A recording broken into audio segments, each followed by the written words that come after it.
Thank you. The rainforest paintings are here because we've had 3 trips to Costa Rica, great contrast to the wide open desert where we live. And I thought I would begin with just 3 of the poems from one of my many homemade chapbooks, which you can now access through the Cholla Needles Library. It is in the rainforest, it's in the steps of the rain. Welcome to daylight disguised as trees where the tallest stop growing for the time it takes to walk past them.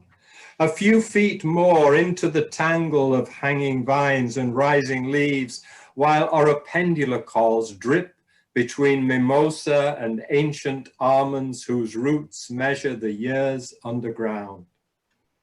Ants carry their bullet stings along earth that never dries, past a frog the color of what surrounds him, while a sheet of light falls through a gap in the canopy to illuminate a second in a howler monkey's life as he swings in silhouette against a patch of sky melting into foliage.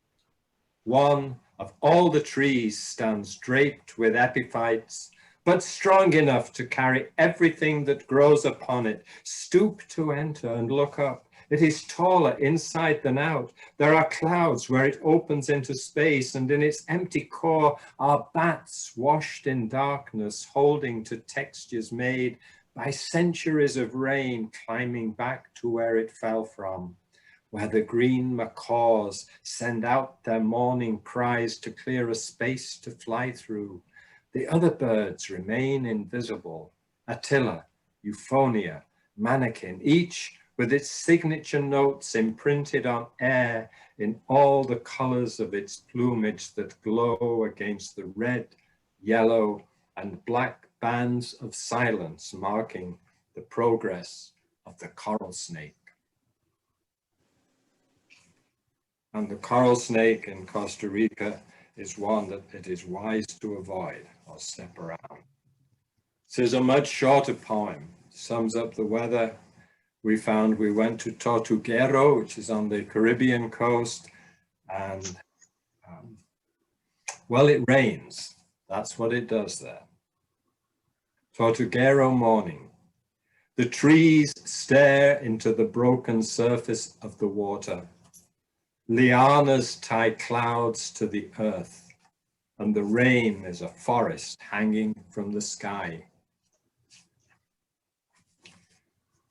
And what's true of the rainforest for me is probably true for most of us with landscapes that we relate to, that when we spend time in them, we come away very much changed. This is after the rainforest. Whatever is here keeps changing. Insects turn into leaves, the leaves become ants, the ants turn into red mounds that burn into the ground, and the rain that falls on everything turns into trees. It all happens so quickly that while you are watching, a branch hanging in front of you becomes an insect so large you could take it in both hands, or the eye beneath a fern floats away on a breath with wings. And you, who came here without knowing what you would find, return to your other world with the ancient strength of animals in your every step.